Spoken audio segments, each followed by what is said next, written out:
তাল দিয়ে এই পিঠাটা বানানোর পরে দেখতে এতটা সুন্দর লাগছে, দেখে তো এর প্রেমে পড়ে গিয়েছি। এটা খাবো না, শোপিস হিসেবে রেখে দিব, বুঝতে পারছি না এর আগে কেউ এরকম পিঠা, তাল পিঠা খেয়েছেন কি না অবশ্যই কিন্তু কমেন্টস করে জানাবেন।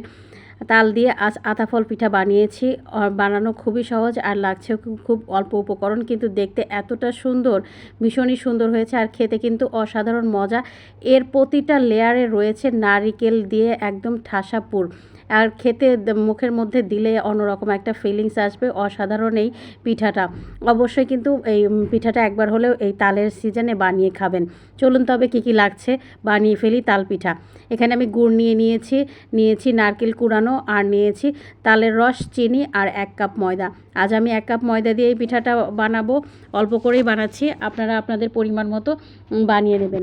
প্রথমে পিঠাটা বানানোর জন্য আমি নারকেলের পুরটাকে রেডি করে নিচ্ছি। নারকেলের পুর বানানোর জন্য এই তো কড়াইয়ে অল্প একটু তেল দিয়ে নিয়েছি, তার মধ্যে আমি নারকেলটাকে একটু ভালোভাবে ভেজে নিয়ে তার মধ্যে দিয়ে দিব পরিমাণ মতো গুড়টাকে দিয়ে ভালোভাবে নেড়ে এই পুরটাকে আমি রেডি করে নেব। যখন ভাজাটা এরকম লাল লাল হয়ে যাবে তখন আমি এই পুরটাকে নামিয়ে রেখে দেব। আর পুরটা নামানো হয়ে গেলে তারপরে চলে আসব আমরা তালের পুরটা রেডি করতে। আমি এখানে ময়দা দিয়ে করছি, আপনারা চাইলে সুজি দিয়ে করতে পারেন। আমি এখানে আটা দিয়ে করছি, ময়দা নয় আটা। তালের রসটাকে প্রথমে জাল করে নিয়েছি, আমি এখানে কোনো পানি ব্যবহার করিনি। 1 কাপ তালের রসে 1 কাপ ময়দা দিয়ে আমার এটা হয়ে গিয়েছে। এখানে একটু চিনি আর লবণ দিয়ে নিয়েছি। যখন তালের রসটা বলক উঠে যাবে তখন আমি এর মধ্যে আটাটাকে দিয়ে নিয়েছিলাম। 1 কাপ আটা দিয়ে আমার এই পুরো ডোটা রেডি হয়ে গিয়েছে। আমি ভালোভাবে এটাকে নেড়ে কিছুক্ষণের জন্য ঢেকে রেখেছিলাম যেন ভালোভাবে কুকড হয়ে যায়। এটা এভাবে মেখে কিছুক্ষণ রেখে গরম অবস্থাতে হাত দিয়ে মুথে নিতে হবে।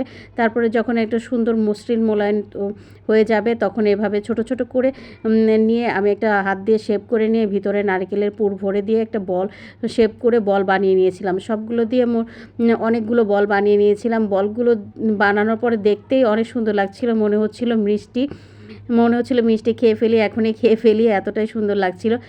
এটা কিন্তু এভাবেও বানিয়ে তেলে ভেজে খাওয়া যায়। আমি এগুলো স্টিম করব। সবগুলো বল বানানোর পরে দেখেন কতটা সুন্দর লাগছে, মনে হচ্ছে ছোট ছোট মিষ্টি গুছিয়ে রেখেছি। আমি বানানোর পরে আমার মেয়ে এত সুন্দর করে এটাকে সাজিয়েছে, দেখতে কত ভালো লাগছে মিষ্টিগুলোকে। তারপরে মিষ্টিগুলো নিয়ে এখন আমি আতাফল পিঠা বানাতে চলে এসেছি। এখানে আমি 8টা করে নিয়েছি, 9টাও করে নিতে পারেন, এটা আপনাদের শেপ আপনাদের ইচ্ছা মতো। আমি এভাবে একটা একটা করে নিয়ে সবগুলোকে আস্তে আস্তে হালকা হালকাভাবে চেপে, জোরে চাপ দেওয়া যাবে না, এতে পুরটা বের হয়ে আসতে পারে। আস্তে আস্তে চেপে চেপে একটা শেপ দিয়ে নিয়েছি। আপনি লেগে যাবে, যেহেতু বেশ একটু খুব একটা ঠান্ডা হয়নি, মোটামুটি গরম আছে, সুন্দরভাবে লেগে যাবে।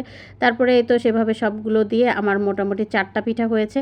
তারপরে এই তো আমি তারপরে সবগুলো পিঠাকে রাইস কুকারে স্টিম করে নিয়েছিলাম। আমার ভিডিওটা এডিট করতে গিয়ে ওই অংশটা ডিলিট হয়ে গিয়েছে, সরি দেখাতে পারলাম না। তবে আপনারা একটু স্টিম করে নেবেন রাইস কুকারে অথবা অন্য কোনো স্টিমারে করে নেবেন। তারপরে তো আমার তাল পিঠা রেডি হয়ে গিয়েছে। তালের আতাফল পিঠা দেখতে কিন্তু ভীষণ সুন্দর হয়েছে আর খেতেও কিন্তু অনেক মজা। কারা কারা আগে খেয়েছেন অবশ্যই কিন্তু কমেন্টস করে জানাবেন।